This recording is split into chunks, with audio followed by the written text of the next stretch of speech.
여러분 안녕하십니까? 정관용입니다. 정부가 1,000만 원 이하의 채무를 10년 이상 갚지 못하고 있는 연체자 159만 명의 빚을 탕감하기로 했죠. 여기에 대해서 성실히 빚 갚은 사람들에 대한 역차별 아니냐, 도덕적 해이 불러일으키는 거 아니냐 논란이 뜨겁습니다. 국회의원 되기 전부터 이 저소득층 소액 채무 탕감 운동을 펼쳐온 분이죠. 더불어민주당 재윤경 의원의 의견 들어보겠고요. 북한의 탄도미사일 도발과 관련해서 미국 트럼프 대통령이 중국을 향해 대북 원유 공급 중단을 요구했죠. 자, 과연 중국은 어떻게 나올까? 전문가 의견 들어보겠습니다. 세종연구소 홍현익 박사의 인터뷰 준비했고요. 7시 5분 시작되는 2부, 이 정치권 이슈에 대한 여야 의원들의 토론으로 꾸며지는 정치 토크. 오늘은 국정원 개혁안, 또 검경 수사권 조정안에 대해서 더불어민주당 금태섭 의원, 자유한국당 박성중 의원과 함께하겠습니다. 잠깐 광고 듣고 출발하죠. 정부가 어제 장기 소액 연체자 지원 대책 내놨죠. 1,000만 원 이하의 빚을 10년 이상 갚지 못했고 상환 능력이 없는 저소득층에 대해서 빚을 탕감해주는 그런 내용입니다. 도덕적 해이 논란이 뜨거워요. 자, 이 문제에 대해서 저소득층에게 소액 대출을 해주는 주빌리 은행 설립을 이끄셨던 분이죠. 더불어민주당 재윤경 의원 연결합니다. 안녕하세요. 네, 안녕하세요. 예. 그러니까 1,000만 원 이하의 원금을 10년 이상 못 갚은 사람은 전원 대상이 되는 겁니까? 그렇지 않습니까? 아닙니다. 그러니까 일단은 사실 그 신청자에게 그 상환 능력을 심사해서 예. 그것에 따라서 적극적으로 채무를 정리를 하든가 아니면 조정을 해주는 예. 그런 제도를 운영하겠다라는 거고요. 예. 그리고 뭐 이렇게 이 공기업이나 금융회사 뭐 이런 금융 공공기관들이 그 보유한 그 장기 소액 채권 중에서 소멸이 완성된 채권만 이전에 사실은 일괄적으로 탕감을 했습니다. 예. 근데 좀 전에 이렇게 말씀하실 때 제가 주빌리은행을 소액 대출을 하는 회사라고 그렇지 않고요. 예. 그 단체는 소액 대출이 아니라 장기 연체 채권을 저희가 사서 탕감해 왔던 운동을 했습니다. 예. 지금 이번에 정부가 내놓은 그런 것을 민간에서 했던 거죠? 그렇죠. 네. 어쨌든 간에 근데 지금 대상자 159만 명 뭐 이런 얘기 나오는데 그 대상자 전원이 아니라 신청하는 사람에 한해서 상환 능력이 있는지 평가해서 한다 이 말이죠? 네, 맞습니다. 보면 뭐 도덕적 해이 이렇게 말씀하시는 그 얘기는 조금 이따 해보고요. 네네. 상환 능력이 있는지 없는지는 어떻게 판단합니까?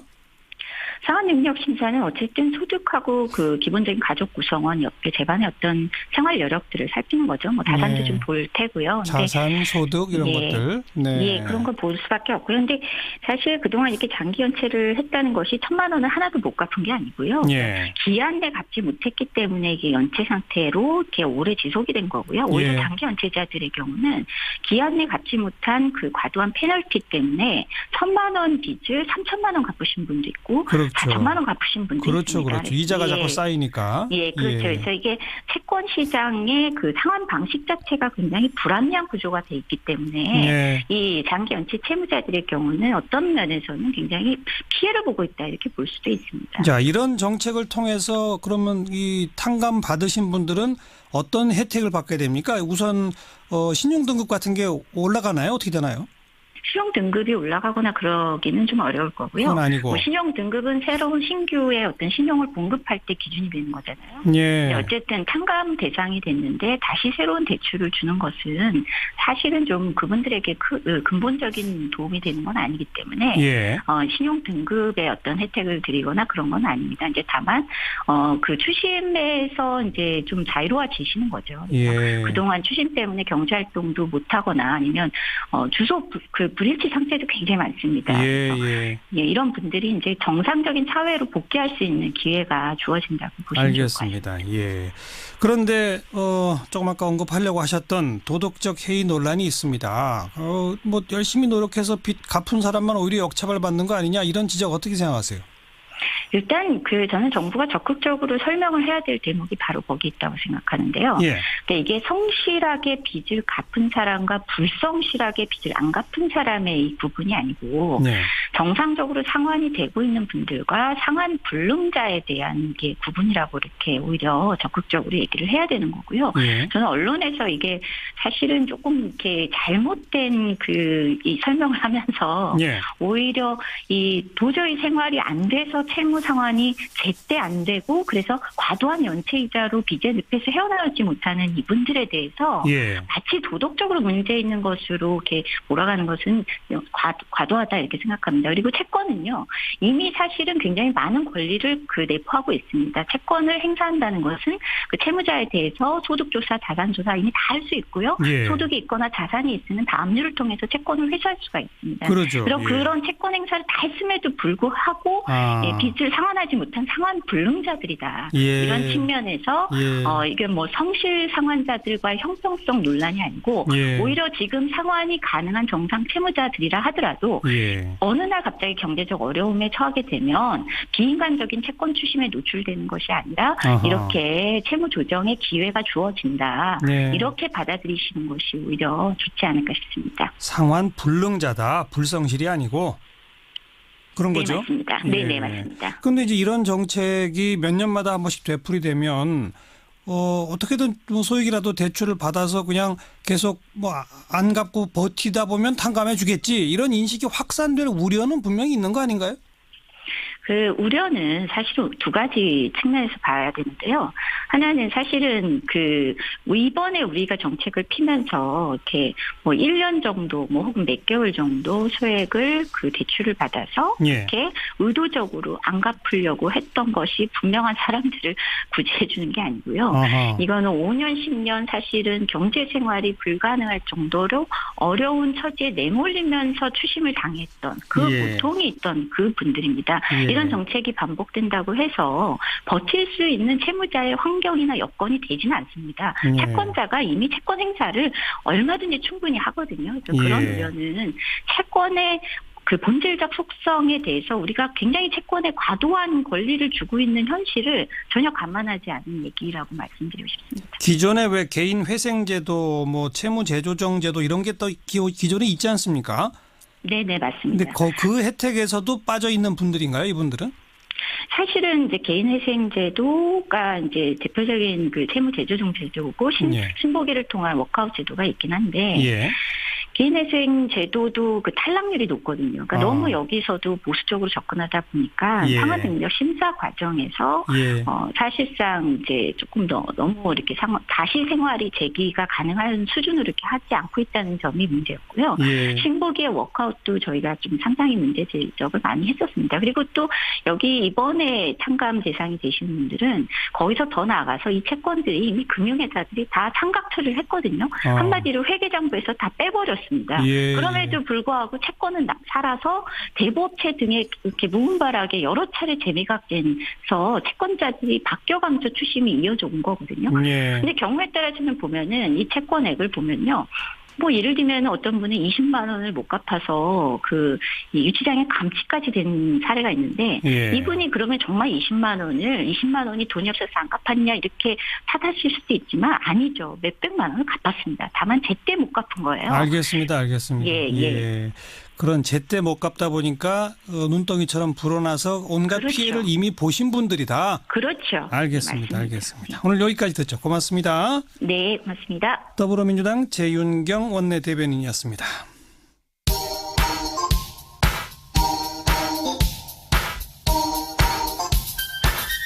시사자키 정관용입니다. 여러분은 지금 CBS 라디오와 함께하고 계십니다. 저는 출근길 김현정의 뉴스쇼 김현정입니다. 미국의 트럼프 대통령 북한의 미사일 도발에 대한 제재 차원으로 중국을 향해서 대북 원유 공급 중단을 요구했습니다. 한편 북한은 어제 새벽 이루어진 이 신형 대륙간 탄도미사일 화성 15형의 발사 모습 동영상과 사진을 공개했고요. 자, 세종연구소 홍현익 박사를 연결해 봅니다. 박사님 안녕하세요. 네, 안녕하십니까. 네, 그 사진과 동영상 다 보셨잖아요. 네. 기존에 있던 것보다 확실히 개량된 거 맞습니까? 네, 몇 가지 특이한 점이 있는데요. 네. 무엇보다도 그 직경이 더 붉어졌어요, 미사일에. 예. 그래서 이 하단부의 1단 로켓 부분에 엔진이 하나가 아니라 2개가 들어갔다라고 지금 여겨지고 있고요. 예. 그러니까 출력이 2배가 된 거죠. 예. 그다음에 2단은 이제 상단부인데 좀 날아간 다음에 이제 단분리해 가지고 또 2차로 이제 날아가는 부분이죠. 그렇죠. 거기도 더 두껍고 그러니까 직경이 더 넓어졌거든요. 예. 거기에는 본래 엔진 또는 새로운 엔진을 달고 보조 엔진까지 달아가지고 더 출력이 높아진 것 같고요. 예. 그래서 전반적으로 더 길어져서 연료를 더 많이 실은 걸로 추정이 됩니다. 예. 그러니까 전반적으로 더 강력한 미사일이 된 게 아닌가 이렇게 생각되고요. 굵어지고 길어지고 그래서 멀리 날아가게 했다 이거지 않습니까? 그렇죠. 힘도 더 세지고 속도도 더 빨라지고. 네. 뭐 미국 워싱턴까지 간다는 거에 대해서 어떻게 보세요? 워싱턴까지 뭐 갈 수는 있을 것 같은데 문제는 뭐냐면은 지금 탄두를 얼마나 소형화했느냐. 한 2, 3년 전만 해도 1톤이었거든요. 탄두가. 근데 이제 지금 몇 년이 지났으니까 한 500km 정도로 줄였을 가능성이 있다. 2분의 1로. 그러면 2분의 1일 경우 500km라면 한 9,000km 날아간다라고 보고요.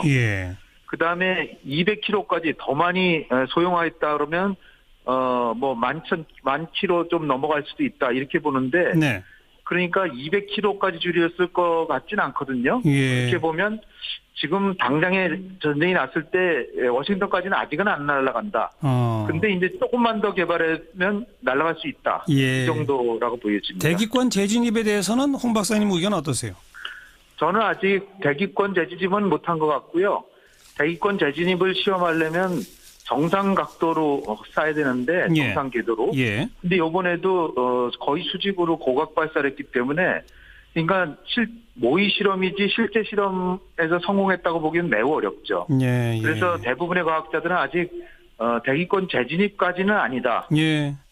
그런데도 이제 김정은이 그 핵무력을 완성했다 하는 게 그 의미가 오히려 굉장히 의미가 깊다고 봅니다. 그러니까 뭐 전문가들은 아닐 것 같은데 김정은은 완성 선언한 의미가 뭡니까? 제가 보기에는 그게 굉장히 중요한데요.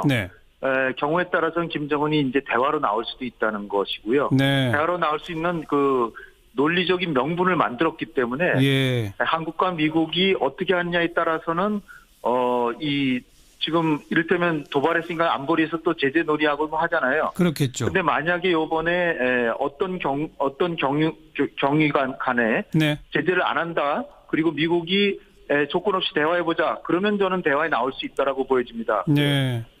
아직 불충분한데도 핵무력 완성 선언으로서 나는 이제 대화 나갈 준비가 됐습니다라고 말한 것이다. 그렇죠. 그걸 그렇게 해석해 볼 수가 있는데요. 근데 뭐 반드시 그렇게 된다라기보다는 김정은으로서는 그 사회주의 국가에서는 명분이 되게 중요한데. 그러니까요.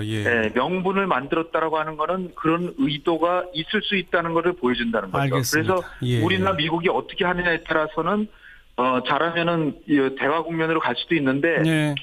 그러나 안보리에서 제재를 또 하고 뭐 미국이 또 이제 또 추가 제재 발표한다는 거 아닙니까? 그렇죠. 그렇게 되면 김정은으로서도 자기는 대화로 가려고 했는데도 또다시 뭔가 도발을 해야 되는 그런 상황에 몰릴 수도 있다는 거죠. 이번에도 미국이 테러 지원국으로 재지정만 안 했으면 뭐 한 열흘이나 있다가 대화가 됐을 가능성도 있는데 어떻게 보면 미국이 대화의 길을 차단한 그런 측면이 있다는 게 좀 아쉽습니다. 미국은 중국을 향해서 원유 공급 중단을 요구했습니다. 중국은 어떻게 나올까요? 중국은 이미 유엔에서 그 대사입을 통해서 또 중국 외교부에서 발표한 오늘 오후의 내용을 보면요.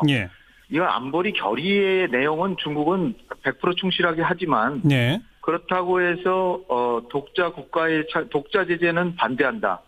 그것은 미국이 북한에 대해 독자 제재하는 것도 반대하고 더군다나 중국이 따로 독자 제재하는 건 말이 안 된다는 거죠. 더군다나 원유 공급을 중단하면 이것을 이런 방식으로는 북핵 문제 해결도 안 될 뿐 아니라 오히려 민생까지 해친다. 북한 주민이 무슨 죄가 있냐. 이런 논리를 지금 펴고 있습니다. 따라서 지금 지난번에 그 원유 공급에 대한 그 수량은 결정이 났거든요. 예. 그러니까 그게 중요한 게 뭐냐면 거기에 대해서 한 20%나 30%는 줄일 수는 있을 것 같아요. 예. 근데 100% 줄이는 거는 뭐 있을 수 없다. 저는 그렇게 봅니다. 예.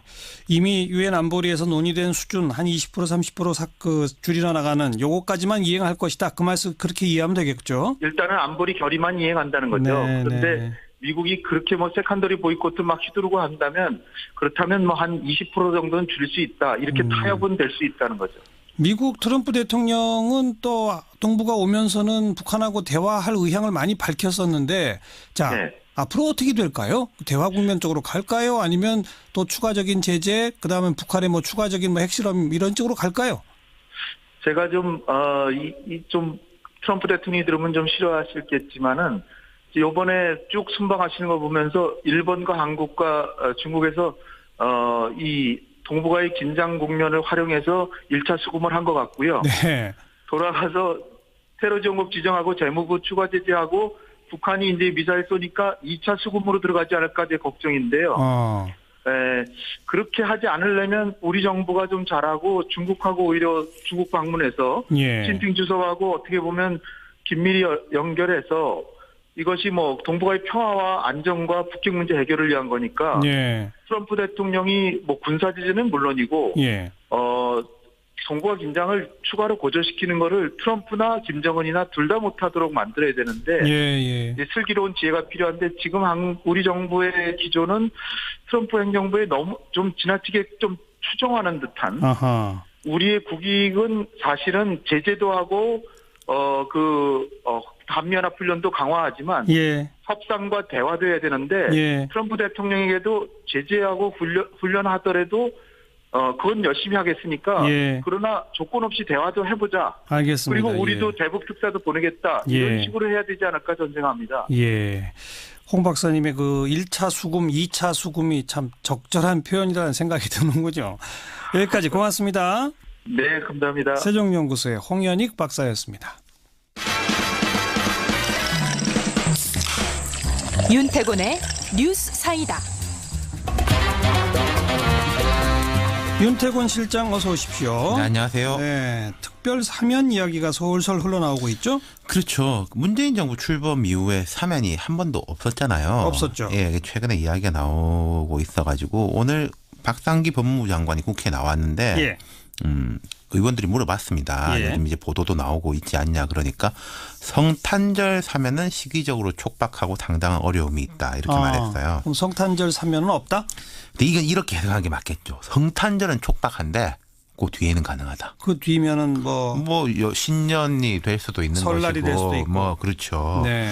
박 장관이 이제 사면이 없다라고 말을 안 했어요. 검토하지 않고 있다 이런 말을 한 게 아니라 뭐 사면 심사위원 중 임기가 만료된 위원도 있었고 구성이 완료되지 않았다. 대상자 선정에도 상당한 검토가 필요하다. 이렇게 말했거든요. 사면법에 따르면은 법무부 장관이 대통령한테 특별 사면을 상신합니다. 그렇죠. 사면 심사위원회 심사를 거치는데 이게 형식은 법무부 장관이 상신하는 거지만 사실 대통령이 정하는 거거든요. 사면권은 대통령의 고유 권한이기도 하고.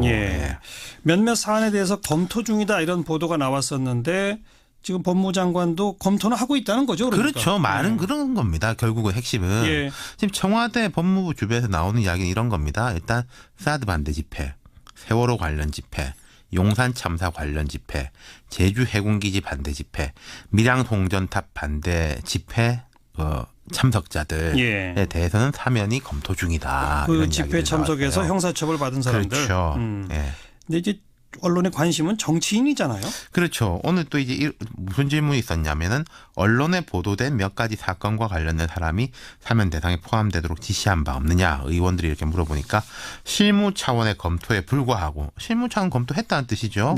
다 사면에 포함되는 단계까지 나아가지 않았다. 범위를 정하는 과정이었다. 그 과정을 밟고 있다는 뜻이죠. 지금 논의 중이다 한마디로. 그렇죠. 언론에 보도된 사건들 앞서 말씀드린 이제 5가지 이제 집회 관련된 거 말고요. 거론되는 사람들이 한명숙 전 총리, 이광재 전 강원지사, 정봉주 전 의원, 뭐 한상균 민주노총 위원장, 이석기 전 통합진보당 의원 등등이 이제 오르내리고 있어요. 그런데 이 사람들은 두 부류로 나눌 수 있습니다. 지금 수강 중인 사람하고 형은 다 완료됐는데 피선거권이 박탈된 사람들. 한명숙, 정봉주, 이광재 정치인 3명은 형을 다 치렀죠. 그렇죠. 이 사람들은 이게 피선거권이 박탈돼 있거든요. 네. 사면을 받으면 이제 복권이 된다는 이야기죠. 그 출마할 수 있게 되는 거죠. 그 정치 활동, 출마 등등 이제 여러 가지 활동을 좀 더 자유롭게 할 수 있다 이런 이야기인 것이고 한상균, 이석기 두 사람은 수감 중이지 않습니까? 그렇죠. 만약 사면을 받으면은 형 집행 면제가 되는 거죠. 네. 오늘 국회에서 장관을 상대로 질의한 의원들은 사면에 대해서 긍정적인 거예요? 비판적인 거예요? 좀 섞여 있는데요.